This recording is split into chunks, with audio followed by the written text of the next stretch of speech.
निरंकार का अंश होकर निरंकार से कोई कैसे जुदा रह पाएगा।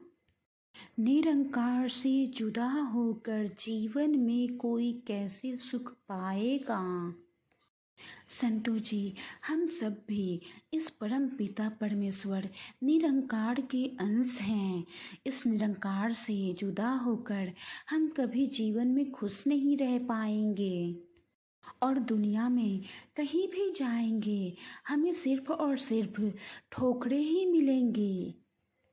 और इस दुनिया की ठोकरों से और कोई बचा सकता है तो वो है निरंकार प्रभु परमेश्वर। प्यारे संतों, प्यार से कहना धन निरंकार जी।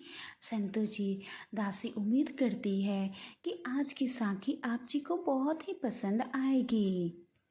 संतों जी, साखी को लाइक करें, शेयर करें और कमेंट करके ज़रूर बताएं कि साखी कैसी लगी। तो आइए साखी शुरू करते हैं। संतों जी, एक बूंद जो सागर का अंश थी एक बार हवा के संग बादलों तक पहुंच गई। इतनी ऊंचाई पाकर उसे बहुत ही अच्छा लगने लगा। अब उसे सागर के आंचल में कितने भी दोष नजर आने लगे। उसे सागर के आंचल में बहुत सी बुराइयां दिखने लगी और उसने सोचा कि वो सागर में जाकर अब नहीं मिलेगी, यहीं पर आराम से जीवन बिताएगी। पर संतों जी, अपने अंश से दूर रहकर कोई कहाँ खुश रह पाता है। ठीक इसी प्रकार अचानक एक दिन बादल ने उसे जमीन पर एक गंदे नाले में पटक दिया। एकाएक उसके सारे सपने, सारे अरमान चकनाचूर हो गए। ये एक बार नहीं, अनेकों बार हुआ। वो बारिश बन नीचे आती, फिर सूर्य की किरणें उसे बादल तक पहुंचा देती। अब उसे अपने सागर की बहुत याद आने लगी। उससे मिलने को वो बेचैन हो गई, तड़पी, बहुत ज़्यादा तड़पी। फिर एक दिन सौभाग्यवश एक नदी के आंचल में जा गिरी। संतों जी, उस नदी ने अपनी बहती रहनुमाई में उसे सागर तक पहुंचा दिया। सागर को सामने देख बूंद बोली, हे मेरे पन्हागार, हे मेरे पालनहार सागर, मैं शर्मसार हूँ, अपने किए की सजा भोग चुकी हूँ। आपसे बिछुड़कर मैं एक पल भी शांत नहीं रह पाई। दिन रात दर्द भरे आंसू बहाए हैं। अब बस इतनी प्रार्थना है कि आप मुझे अपने पवित्र आंचल में समेट लो। संतों जी, सागर बोला, बूंद, तुझे पता है तेरे बिना मैं कितना तड़पा हूँ। तुझे तो दुख सहकर एहसास हुआ, लेकिन मैं तो उसी वक्त से तड़प रहा हूँ जब तूने पहली बार हवा का संग किया था। तभी से तेरा इंतजार कर रहा हूँ। और जानती है, उस नदी को मैंने ही तेरे पास भेजा। अब आ जा मेरे आंचल में, मैं अपने आंचल से तुझे ढक लूं कि तू कभी फिर से भटक ना पाए। संतों जी, बूंद आगे बढ़ी और सागर में समा गई। बूंद सागर बन गई। संतों जी, कहने का भाव है, ये बूंद कोई और नहीं, हम सब ही हैं। हम सब ही वो बूंदे हैं जो अपने आधारभूत सागर उस परमात्मा से बिछुड़ गए हैं।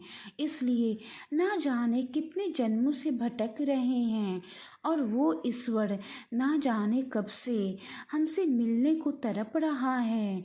उनका वो दर्द, वो तड़प ही पूर्ण सद्गुरु के रूप में इस धरती पर बार बार अवतरित होता है, हमें उनसे मिलाने के लिए। संतों जी, हम अपने आप को खुशकिस्मत समझें जो सतगुरु का हाथ हमारे सिर पर है। इसलिए जो भी सतगुरु का हुक्म आए उसको मानते हुए अपने जीवन को सुंदर बनाएं।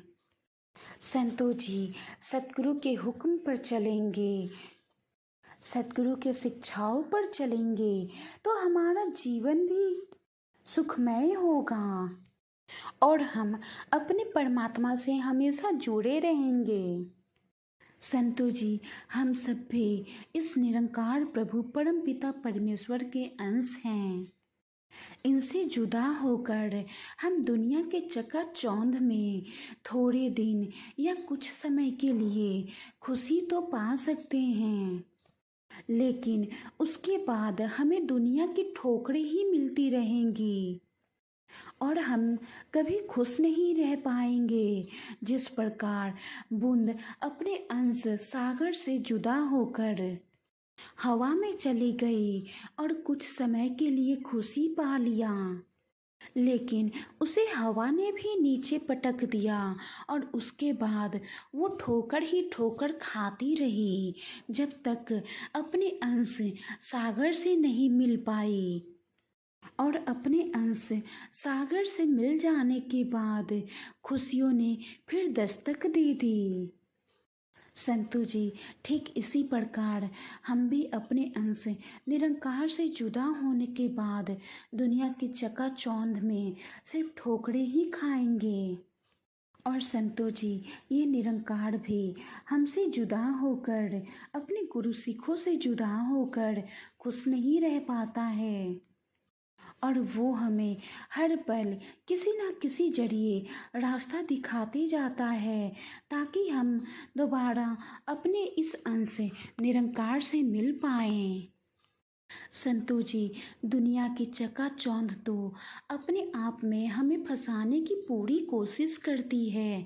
ये माया तो हमें पूरी तरह से फंसाने की कोशिश करते हैं, लेकिन सेवा सिमरन सत्संग हमें इस माया जाल में फंसने से बचाती है।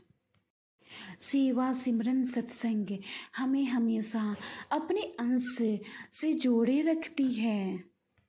तो आओ सत्संगत जी हम सब मिलकर सतगुरु से यही प्रार्थना करें कि इस दुनिया के भ्रमो जाल माया जाल से दूर रहकर अपने कर्म करते जाएं, सेवा सिमरन और सत्संग करते जाएं और हम अपने अंश से इस निरंकार में जाकर विलीन हो जाएं। संतो जी वाणी में कोई त्रुटि हो तो बख्श लेना जी।